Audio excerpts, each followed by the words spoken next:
नमस्कार दोस्तों, स्वागत है आपका हमारे YouTube चैनल एग्री एक्सपर्ट आसन में। दोस्तों मैं गोविंद मेवाड़ा और आज हम बात करने वाले हैं जीके के एक महत्वपूर्ण टॉपिक के बारे में जो ज़्यादातर एग्जामिनेशन में पूछे जाते हैं और किताबों में उनका जिक्र बहुत कम मिलता है। ऐसे कुछ टॉपिक हैं जिनको मैं लाने वाला हूं बहुत जल्दी बहुत रैपिडली। जिस तरह से हॉर्टिकल्चर, जिस तरह से काऊ और जिस तरह से वन लाइनर के रूप में हम पढ़ते हैं उसी रूप में हम इसको पढ़ेंगे। पहले हम सारी की सारी वो शब्दावलियाँ पढ़ेंगे। आज का जो टॉपिक होने वाला है राजस्थानी शब्दावली कृषि एवं पशुपालन से जो संबंधित है वो शब्दावलियाँ आज हम पढ़ेंगे।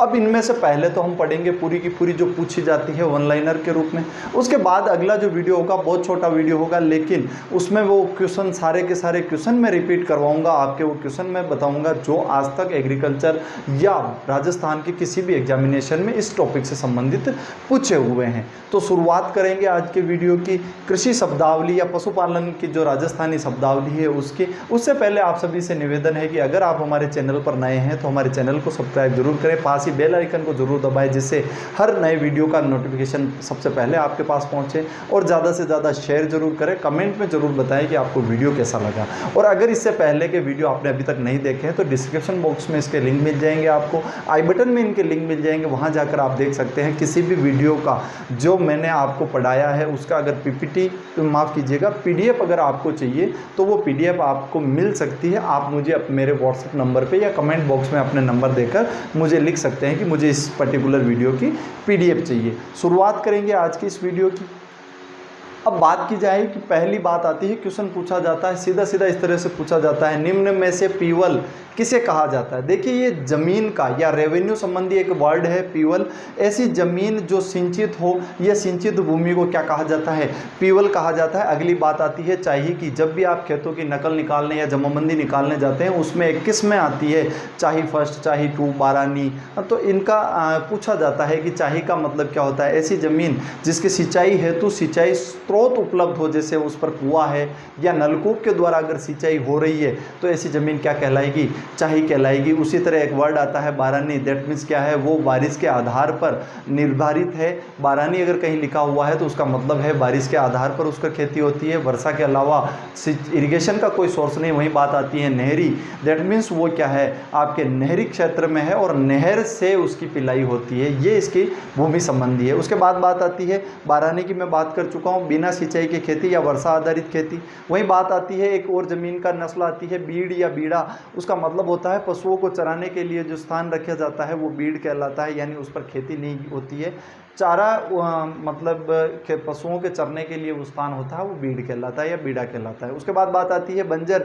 तो ऐसी ज़मीन जहाँ पे कृषि नहीं होती है या कृषि के अयोग्य जो ज़मीन होती है वो क्या कहलाती है, बंजर कहलाती है। फिर बात आ जाती है पड़त, क्योंकि पड़त और बंजर में कहीं ना कहीं लड़के कन्फ्यूज होते हैं। पड़त का मतलब होता है खेत तो ऐसा है जहाँ पर कृषि हो सकती है लेकिन उस खेत को खाली छोड़ा गया है किसी एक सीजन के लिए, किसी एक पर्टिकुलर टाइम के लिए। तो ऐसी स्थिति में वो फसल या माफ़ कीजिए वो ज़मीन क्या कहलाएगी, पड़त कहलाएगी। जैसे आप देखिए कि आपने दो खेत हैं, एक खेत में इस साल मक्का बो दिया लेकिन एक खेत में आप नहीं बुआई कर पाए, क्यों?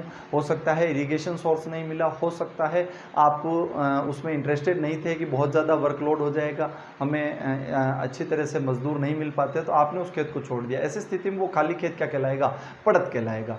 अगली बात आती है गोचर या चारागाह। सरकारी भूमि जो पशुओं को चराने के लिए काम में आती है। देखिए बीड़ या बीड़ा वो है जो आपका पर्टिकुलर भी हो सकता है, किसी के नाम पे नहीं भी हो तो भी हो सकता है, लेकिन गोचर या चारागाह वो जमीन होती है जो सरकारी जमीन होती है और पशुओं को चराने के लिए गवर्नमेंट अप्रूव्ड जमीन होती है। उसके बाद बात आती है चांवर या चावरा किसे कहा जाता है। ये क्वेश्चन राजस्थान पुलिस 2012 में पूछा हुआ है। लकड़ी का पाटा जो खेत में हल हाँकते समय या कल्टीवेटर के पीछे बंधा होता है, खेत को समतल करने के लिए काम में आता है। जैसे आगे आगे हकाई होती है उसके बाद में इस पर चावर या पाटा चलाया जाता है, इसे पाटा भी कहा जाता है, चावर या चावरा भी कहा जाता है। उसके बाद आती है चड़स। चड़स किसे कहा जाता है, तो चड़स सिंचाई का एक प्राचीन साधन है जो पहले चमड़े का और वर्तमान में जहाँ पे इसका उपयोग होता है, इसका जो मुख्य ड्रम होता है वो लोहे के चदरों का, और जो सूंड या जो पानी का भरने का जो पात्र होता है वो अभी भी चमड़े का बनता है। उसके बाद बात आती है लाव। तो जो रस्सी का जो मोटा स्वरूप होता है उसे लाव कहा जाता है और ये चड़स में काम आता है पानी निकालने के। उसके बाद आती है भूण या भूंग जिसे कहा जाता जाता है। तो लकड़ी की एक गोल चक्री होती है जिसके ऊपर लाव रखी होती है और वहाँ से पानी निकालने के लिए ये काम में आता है। जो लोग एग्रीकल्चर या कृषि कार्य करते हैं और जहाँ पे अभी भी पुराने सिंचाई के साधनों से खेती होती है, वो इन चीज़ों से वेरी वेल नोन है। लेकिन कुछ लोग जो बाहरी वातावरण में है, नए परिप्रेक्ष्य में पले बड़े हैं, उनके लिए ये चीज़ें थोड़ी सी टफ हो सकती है। तो ये ध्यान रखें, लकड़ी का एक गोल चक्री होती है जो चड़स के काम में आती है, जिस पर लाव होती है और पानी नहीं खींचा जाता है। उसके बाद बात आती है ढाणा। इसे ढाणा भी कहा जाता है। ये ढाणा वो स्थान होता है जहाँ से चड़स या किसी भी सिंचाई के साधन के द्वारा पानी बाहर लाके डाला जाता है। उसके बाद में नालियों या धोरे के माध्यम से पानी आगे पहुँचता है। तो ये कुएं के बाहर पानी गिरने का जो स्थान होता है वो क्या कहलाता है? ये ढाणा कहलाता है। उसके बाद बात आती है गुणी। गुणी कुएं के पास ढलानदार स्थान होता है जहाँ पे चड़स चलाया जाता है। आप देखिएगा बहुत सारे स्थानों पर आपने देखा होगा, तो कुएं का जो मेन पार्ट होता है ऊपर होता है और वहाँ पे ढलानदार एक स्थान होता है, ये गुणी कहलाता है। उसके बाद बात आती है जूड़ा। इसे जूड़ा क्या होता है? तो जब चड़स में बेल चलते हैं तो दोनों बेलों को एक साथ बांधने का कार्य जो आता है, कंधों पर इनको बांधा जाता है, ये जो उपकरण है ये जूड़ी कहलाता है और ये लकड़ी का बना होता है, जूड़ी या जूड़ा। उसके बाद बात आती है पाणत किसे कहा जाता है। ये टर्म से पूछी जाती है सीधी सीधी, आपसे क्वेश्चन पूछ लिया भूण, लाव, चड़स किससे संबंधित है, फिर होगा सिंचाई से, रसोई से, इस तरह के क्वेश्चन पूछे जाते हैं। फिर बात आ जाती है पाणत किसे कहते हैं। तो खेतों में सिंचाई करने की जो क्रिया होती है उसे पाणत कहा जाता है। खेतों में सिंचाई करना पाणत कहलाता है। उसके बाद बात आती है खेत में सिंचाई करने वाला क्या कहलाएगा? वो पाणतिया कहलाएगा। अगली बात कर लें गोपालिया या गोपालिया किसे कहा जाता है।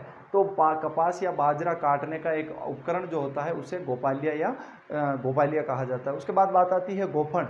ये क्वेश्चन बहुत बार पूछा हुआ है, गोफन किससे संबंधित है। ये कृषि में काम आने वाला उपकरण है। यूँ कह दीजिए एक पट्टी है चमड़े की या ये कपड़े से भी बनाई जाती है जिससे पत्थर फेंका जाता है। अब पत्थर क्यों फेंका जाता है? आप एक कॉर्नर में खड़े हैं, दूसरे कॉर्नर पर आपकी फलियां बन रही है, आपके भुट्टे बन रहे हैं। ऐसी स्थिति में क्या होता है, आपके पक्षी जो हैं उनको नुकसान पहुंचाते हैं। तो एक स्थान से दूसरे स्थान तक लंबा कवरेज लेने के लिए पत्थर फेंका जाता है और इसी ये पत्थर किसके माध्यम से फेंका जाता है? गोफन के माध्यम से फेंका जाता है। उसके बाद बात आती है, ये क्वेश्चन भी इंपॉर्टेंट है, खूब बार पूछा हुआ है, अड़वा, बिजुका, बिदकण और अड़बो। ये क्या है? आप लोगों ने सबने मोस्टली देखा होगा। ये जब अभी स्वच्छ भारत मिशन के जितने भी एडवर्टाइज आए हैं उनमें भी इस तरह का एक खेतों में मानव के समान एक पुतला बनाया जाता है जिससे पशु पक्षी थोड़ा सा डरते हैं कि हो सकता है ये मानव खड़ा है। मानव की एक प्रतिकृति बनाई जाती है, कपड़ों से ऊपर मटकी लगाई जाती है, उसका पूरा एक रूप दिया जाता है मानव का, जिससे आपका जो पशु पक्षी है वो थोड़ा डरते हैं। तो ये सेटअप क्या कहलाता है? अड़वा, बिजुका, बिदकण या आपका अड़बो कहलाता है। क्वेश्चन पूछा जाता है बिजुका किससे संबंधित है? कृषि से संबंधित है, जिसमें पशु पक्षियों को डराने के लिए मानव प्रतिकृति कपड़े से बनाई जाती है या घास फूस से बनाई जाती है। तो ये बिजुका, बिदकण कहलाता है। उसके बाद बात आती है दंताली या खोड़ी किसे कहते हैं। देखिए दंताली और दांतली इन दोनों में बहुत फर्क है, ये अपने को ध्यान रखना है। मैंने दोनों साथ साथ दी है, अभी मैं बताऊंगा। दंताली और दंताली को क्या कहा जाता है? खोड़ी कहा जाता है। क्या फर्क है दंताली और दांतली में? दंताली कहा जाता है ये लकड़ी का भी हो सकता है, लोहे का दांतेदार हो सकता है, जिनसे क्या बनाई जाती है? क्यारी या डोली बनाई जाती है। यानी जो आपका रिज मेकर है वो अब आया है, लेकिन जब हाथों से बनाई जाती है क्यारियाँ तो इसका उपयोग लिया जाता है। वहीं बात कर ली जाए दांतली, तो इसी को दराती कहते हैं और दराती क्या काम आती है? फसल काटने के काम में आती है। भाई बात कर ली जाए कस्सी या कुदाली किसे कहा जाता है। और राजस्थान के मेवाड़ परिक्षेत्र में इसे कस्सी कहा जाता है। निराई गुड़ाई करने के लिए जो उपकरण काम में आता है इसे क्या कहा जाता है? कस्सी कहा जाता है। वही बात आती है खारिया किससे संबंधित है। खारिया किसे कहते हैं? जो चने के जो पत्तों का जो चारा या भूसा होता है ये क्या होता है? ये खारा होता है स्वभाव में मेलिक एसिड्स के कारण, इसीलिए इसको, इस भूसे को पर्टिकुलर क्या कहते हैं? खारिया कहते हैं। उसके बाद बात आती है पाला। अब देखिए अगर हिंदी में बात की जाए तो पाला फ्रॉस्ट को कहते हैं या इंग्लिश में उसे फ्रॉस्ट कहा जाता है, लेकिन हम राजस्थानी भाषा की बात की जाए पाला तो झाड़ियों के पत्ते जो होते हैं या मूंगफली के जो पत्ते होते हैं बकरियों को खिलाए जाते हैं, ये पाला कहलाते हैं। उसके बाद बात आती है सूढ़। ये जो वर्ड है ये बहुत पूछा जाता है। एक तो सूढ़ प्रबंध जो महाराणा कुंभा ने लिखा था, और एक सूढ़ ये दोनों चीज़ें बहुत पूछी जाती है। इसका मतलब होता है फसल को बोने से पहले खेत में जितने भी खरपतवार है, कांटे हैं, पत्थर हैं, झाड़ियां हैं, उनको हटाना क्या कहलाता है? सूढ़ कहलाता है। और मोस्ट इंपॉर्टेंट क्वेश्चन है, इसको थोड़ा सा रिमार्क कर लीजिए। उसके बाद बात आती है बादी। बादी क्या कहलाती है? चमड़े की एक रस्सी नुमा पतली पट्टी होती है। अगर आप लोगों ने राजस्थानी भाषा में, राजस्थान के हैं आप सभी देखने वाले, और राजस्थान में आपने देखा है तो जो चप्पल अपन पहना करते थे पहले, उनकी जो लेसेज आती हैं उनको बादी कहा जाता है। तो इसी तरह की अगर पतली रस्सी है तो वो क्या कहलाती है? बादी कहलाती है। उसके बाद बात आती है ओरना ओरनी। हल पर जो बीज बुआई के लिए जो बंधा होता है उसे हम क्या कहते हैं? ओरना या ओरनी कहते हैं। उसके बाद बात आती है नाडी, खडीन या टोबा। ये परंपरागत जल संरक्षण के स्थल हैं, ये क्वेश्चन पूछे जाते हैं। उसके बाद बात आती है जोहड़। तो वर्षा जल भंडारण का जो टैंक होता है वो जोहड़ कहलाता है। अगला जो वर्ड है वो ठाण या खरोता है। तो पशुओं को बांधने का जो स्थान होता है वो क्या कहलाता है? ठाण या खरोता कहलाता है। फिर ये एक क्वेश्चन है जो टीचर एग्जाम में 2-3 बार पूछा हुआ है, टोडियो किसे कहा जाता है? तो टोरडी या टोडियो, तो ऊँट का जो बच्चा या बछड़ा होता है उसे टोडियो या टोरडी कहा जाता है। उसके बाद बात आती है हटड़ी। हटड़ी क्या है? तो ये मसाले रखने का जो पात्र होता है ये हटड़ी कहलाता है। उसके बाद बात आती है उदई। ये सहायक कृषि अधिकारी भर्ती परीक्षा 2013 में पूछा हुआ क्वेश्चन है कि उदई किसे कहा जाता है। ये एक इंसेक्ट है, मोस्टली एक इंसेक्ट है, दीमक के लिए ये वर्ड यूज होता है उदई। और इसकी अगर जूलॉजिकल नेम की बात की जाए तो ओडेंटोटर्मस ओबेसिस इसका नाम है, और राजस्थानी भाषा में हम इसको उदई बोलते हैं। उसके बाद बात आती है पछेवड़ा। ये भी सहायक कृषि अधिकारी एग्जाम में पूछा हुआ क्वेश्चन है। पछेवड़ा क्या है? सूती का एक मोटा जो चद्दर होता है, चद्दर नहीं होकर मोटा चद्दर जो होता है उसे पछेवड़ा कहा जाता है। पुराने जो बुजुर्ग लोग हैं सर्दी के समय अपनी सर्दी से बचने के लिए इसका उपयोग करते हैं, तो ये वस्त्र है। उसके बाद बात आती है बिलोवनी। तो छाछ बिलोने के लिए जो मिट्टी का मटका होता है वो क्या कहलाता है? वो बिलोवनी कहलाता है। उसके बाद बात आती है नाथ। या नाथ किसे कहते हैं? तो नर पशु को नियंत्रित करने के लिए नाक में जो रस्सी बांधी जाती है उसे नाथ कहा जाता है। उसके बाद बात आती है अगले, जावनी किसे कहा जाता है? देखिए बिलोवनी का मतलब था दूध, दही, दूध से आपने दही जमा लिया और दही से आप क्या कर रहे हैं? छाछ बिलो रहे हैं, तो वो बिलोवनी है। जिस तरह से जिस उपकरण को आप यूज ले रहे हैं वो पात्र उस तरह से इसमें नाम आ जाएगा। फिर अगर बात आ जाए जावनी, तो दूध गर्म करके जिसमें दही जमाया जाता है उसको, उस मिट्टी के बर्तन को क्या कहते हैं? हम जावनी कहते हैं। बात आ जाए गोर किसे कहा जाता है? तो गायों को रखने का जो बाड़ा होता है वो गोर कहलाता है। और एक क्वेश्चन अगला, तकावी। ये बहुत बार पूछा हुआ, 3 से 4 एग्जाम में रिपीट हुआ है। राजस्थान के कृषि कार्यों के लिए राजा के द्वारा जो किसानों को अग्रिम धन दिया जाता था, जिस तरह वर्तमान में केसीसी है, यूँ मान लीजिए वर्तमान केसीसी का रूप जो पहले राजाओं द्वारा दिया जाता था कि आपको खेती करनी है, किसानों को आपको अग्रिम धन दिया जा रहा, वो क्या कहलाता था? तकावी कहलाता था। उसके बाद अगली बात है खूंटा या खूंटो क्या है? तो लकड़ी का एक टुकड़ा होता है जिसको जमीन में काट कर पशुओं को बांधा जाता है, तो ये खूंटा कहलाता है। उसके बाद बात आती है नूजना। एक रस्सी है जो काम आती है दूध निकालते वक्त। क्या करते हैं? इससे पिछले पैरों को बांटा जाता है 8 आकार में उसको बना के, जिससे क्या होता है गाय या भैंस जिसका भी आप दूध निकाल रहे हैं वो पैर अपने उछाल नहीं सके, जिससे आप जो दूध निकाल रहे हैं उसमें आपको कहीं कोई प्रॉब्लम नहीं आए। उसके बाद बात आती है एक वर्ड है मोर, मोहरी और मोरो। तो ये क्या है? तो आप नाथ पढ़ा था वो तो नर पशु के लिए, लेकिन मोरी जो होती है वो लगभग मादा पशुओं के लिए काम में ली जाती है। नाक में एक स्पेशल रस्सी बांधी जाती है, नाक से लेकर मुंह तक, वो रस्सी क्या कहलाती है? मोरी कहलाती है। उसके बाद अगली बात आती है कि रोड़ी क्या है? ये राजस्थानी वर्ड है और बहुत ज़्यादा पूछा जाता है, और ये संस्कारों में भी पूछा जाता है। जब विवाह संस्कार या पानी ग्रहण संस्कार होता है तब रोड़ी पूजन का एक कार्यक्रम होता है, वो वहाँ पे पूछा जाता है। जब हम संस्कार पढ़ेंगे तो वहाँ पर भी आपने पढ़ा होगा। लेकिन रोड़ी का जो स्थान है वो क्या है? पशुओं का गोबर एकत्रित करने का स्थान क्या कहलाता है? रोड़ी कहलाता है। अब देखिएगा 2 वर्ड आते हैं, छाना जिसे कंडा भी कहते हैं, अरण्या भी कहते हैं, और दूसरी आती है आपकी थापड़ी जिसे हम उपला भी कहते हैं। तो छाना क्या होता है? जो प्राकृतिक रूप से सूखा हुआ गोबर क्या कहलाएगा? आपका छाना कहलाएगा, कंडा कहलाएगा या अरण्या कहलाएगा। देखिए अगर गाय ने स्पेशली गोवंश ने अगर गोबर किया है, जिस स्थिति में वो गोबर किया उसी स्थिति में प्राकृतिक रूप से सूखता है तो वो छाना कहलाता है। लेकिन पर्टिकुलर क्या होता है, जैसे भैंस वंश का जब गोबर प्राप्त होता है गोबर, तो उसके क्या करते हैं, उसका एक पर्टिकुलर गोल आकार देके उसे बनाया जाता है, फिर सुखाया जाता है। तो ऐसी स्थिति में उसको हम क्या कहते हैं? फिर उपला या थापड़ी कहते हैं। तो ये कृत्रिम रूप से सुखाया हुआ है तो उपला है, उसको पर्टिकुलर आकार दिया है, लेकिन प्राकृतिक रूप से सूख रहा है तो वो छाना है। ये दोनों इसीलिए साथ में दिए। उसके बाद बात आती है बाढ़। तो फसल की सुरक्षा के लिए खेतों के तरफ चारों तरफ जो मेड़बंदी या चारदीवारी की जाती है उसको हम बाढ़ कहते हैं। उसके बाद बात आती है पो, खेल या खेली। हमने बात कर ली थी पशु को बांधने का स्थान ठाणा कहलाता है, लेकिन अगर बात की जाए पो किसे कहते हैं, खेल किसे कहते हैं या खेड़ी, तो ये पशुओं को जहाँ पानी पिलाया जाता है, जिसमें पानी पिलाया जाता है वो जो जगह होती है वो खेल, खेली या पो कहलाती है राजस्थानी भाषा में। उसके बाद बात आती है खाकला या तूड़ी।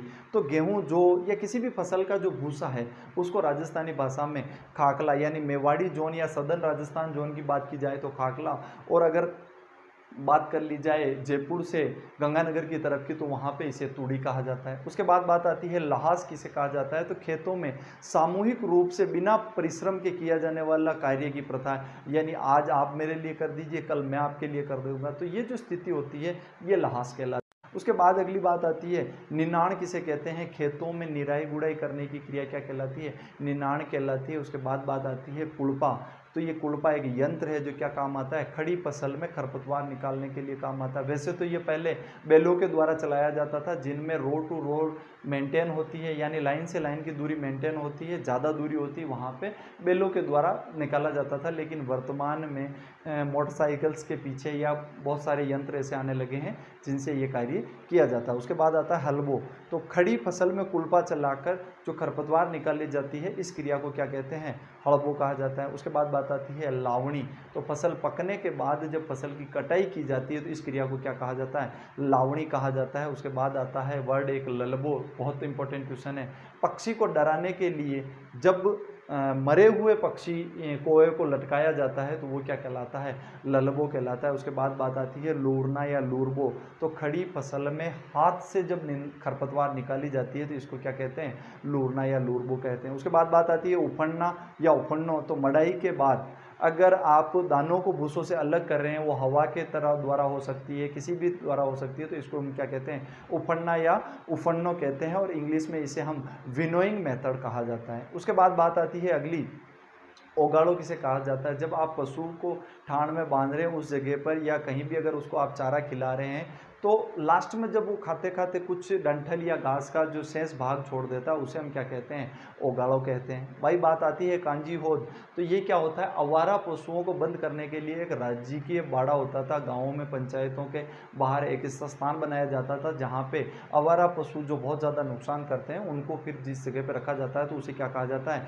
कांजी होद कहा जाता है। उसके बाद आता है उतेड़ो। तो कपास के खेत में उड़द मूंग तिल की बोने की प्रक्रिया क्या कहलाती है, उतेड़ो कहलाती है। उसके बाद बात आती है उजाड़। तो पशु के द्वारा खड़ी फसल में की जाने वाली हानि को क्या कहते हैं, हम उजाड़ कहते हैं। अगला क्वेश्चन बहुत इंपॉर्टेंट क्वेश्चन है, राजस्थान पुलिस में 2012 में पूछा हुआ, टीचर एग्जामिनेशन में पूछा हुआ, बजेड़ा किसे कहा जाता है, पान के खेत को क्या कहा जाता है, बजेड़ा कहा जाता है। वही बात आती है पाटी किसे कहते हैं। तो ये खेतों के नाम होते हैं पाटी। तो जिस खेत में या जिस खेत के टुकड़े में लंबाई ज़्यादा हो और चौड़ाई कम हो तो ऐसे खेतों को हम क्या कहते हैं, पाटी कहते हैं। फिर जिन खेतों के आकार छोटे होते हैं उनको टुकड़ी या टुकड़िया कहते हैं। तो ये कुछ मुख्य क्वेश्चन थे। उसके बाद अगला आता है बाराभाटा। बाराभाटा किसे कहा जाता है, गांव की सीमा का जो पत्थर होता है वो बाराभाटा कहलाता है। वहीं बात आती है मसाणियाँ। तो खेत जो वो खेत जो शमशान के आसपास होते हैं तो उनको मसाणियाँ खेत कहा जाता है। फिर बात आता है कूड़ावाड़ो या कूड़ाहाड़ो। तो ये उन खेतों के नाम हो जाते हैं जिन पर कुआ हो तो उसे कूड़ाहाड़ा खेत कहा जाता है। उसके बाद आती है वर्ड आता है गोरमा। गांव के पास जो खेत होते हैं उनको हम गोरमा कहते हैं। उसके बाद आती है अलसोट। फसल के साथ उगने वाली घास को हम अलसोट कहते हैं। और बात आ जाए रेवड़, वर्ड किसके लिए यूज किया जाता है, क्वेश्चन पूछा हुआ है, पशुओं के झुंड को क्या कहते हैं, रेवड़ कहते हैं। यानी पूरा का पूरा पशुओं का झुंड जा रहा है तो उसे हम क्या कहेंगे, रेवड़ कहेंगे। बात आती है खाजरू किसे कहा जाता है, तो बलि का जो बकरा होता है उसे क्या कहा जाता है, खाजरू कहा जाता है। बात आती है धोरी, धोरा। तो धोरा क्या होता है, जो आपका कुआं है, कुएं से खेत तक पहुंचाने के लिए जिस नाली का उपयोग में काम में लिया जाता है उस नाली को राजस्थानी भाषा में क्या कहते हैं, धोरा कहते हैं। उसके बाद बात आती है पचेती। तो देरी से बोई जाने वाली फसल को हम पचेती कहते हैं और जल्दी बोई जाने वाली फसल को हम अगेती कहते हैं। बात आती है बटेवड़ा। बटेवड़ा क्या कहलाता है, तो कंडे या उपले एकत्रित करने का स्थान आपका क्या कहलाता है, बटेवड़ा कहलाता है। ये क्वेश्चन एग्रीकल्चर सुपरवाइजर भर्ती 2013 में पूछा हुआ। उसके बाद बात आती है ओरण। तो देवस्थान के आसपास की वह भूमि जहाँ पर आपके पेड़ काटना वर्जित हो वो क्या कहलाता है, ओरण कहलाता है। कहलाता है। बात आती है दावना या दामना, तो पशु को नियंत्रित करने के लिए पैरों में जो रस्सी बांधी जाती है वो दावना या दामना कहलाता है। उसके बाद आता है डींगड़ा, डींगड़ो या डींगरा। देखिए पशु को नियंत्रित करने के लिए अगर आप रस्सी बांध रहे हैं तो वो तो दावना है, लेकिन अगर आप गले में लकड़ी का बड़ा टुकड़ा बांध रहे हैं तो वो आपका डींगड़ा, डींगड़ो या डींगरा कहलाता है। बात आती है जोत, तो नर पशुओं को हल या गाड़ी में जोतने के लिए जो गले में जो चमड़े का पट्टा बांधा जाता है वो क्या कहलाता है, आपका जोत कहलाता है। अगली बात आती है नीरणी, तो मूंग व मोट का चारा क्या कहलाएगा, आपका नीरणी कहलाएगा। ये क्वेश्चन एक बार पूछा हुआ। बात आती है फिर लूम, तो आपके जो खेजड़ी और बबूल की जो सूखी पत्तियों का जो चारा है वो लूम कहलाता है।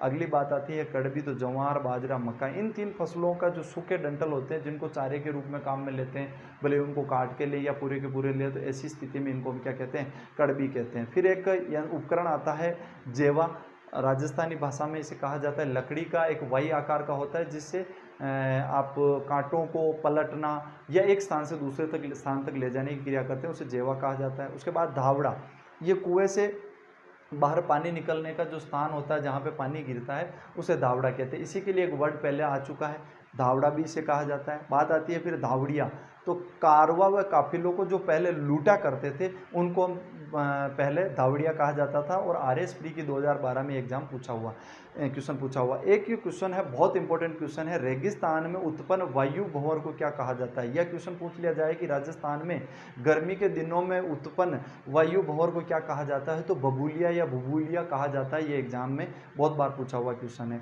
उसके बाद बात आती है अणुहुतो किसे कहा जाता है, जो अनहोना हो या असंभव हो उसे अणुहुतो, या आफरो किसे कहा जाता है, तो पेट का जो वायु विकार होता है उसे आफरा या आफरो कहा जाता है। फिर बात आती है ऊंदरो शब्द किसके लिए उपयोग में होता है, तो चूहे के लिए राजस्थानी में ऊंदरो शब्द होता है। फिर बात आती है गामाऊ किसे कहा जाता है, जो गांव के संबंध का हो, गामाऊ।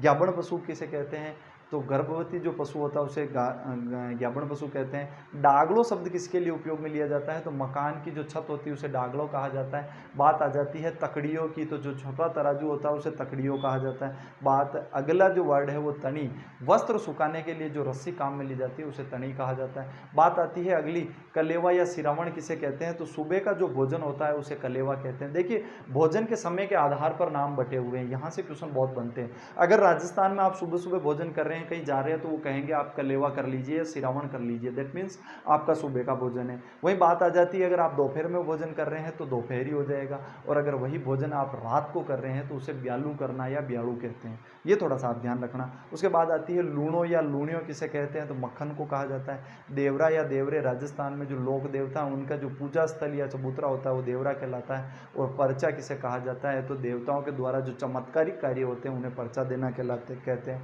और बात आती है चिरजा, ये क्वेश्चन बहुत पूछा जाता है, चिरजा क्या है, तो देवी के गीतों को क्या कहा जाता है, चिरजा कहा जाता है। ये क्वेश्चन आपको ध्यान रखना। फिर बात आती है रातिजो को किसे कहा जाता है, जो रात का जागरण होता है उसे रातिजो को कहा जाता है।